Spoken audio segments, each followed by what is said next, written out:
Hello people, the Samsung Galaxy S9 wasn't revealed at CES 2018 like some had predicted last year, but we now know it's not far away as the phone is set to launch in February this year.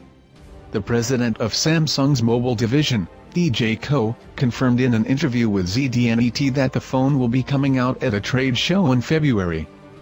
Considering the lack of trade shows for mobile phones apart from MWC 2018 next month, it seems quite certain the phone will be set to launch at the event in Barcelona. That's all set to kick off on February 26, so expect the Samsung Galaxy S9 to appear around that date. Until the Galaxy S8 and Galaxy S8 Plus launch last year, Samsung flagships had traditionally launched at MWC, so it makes sense the company would return for its next handset.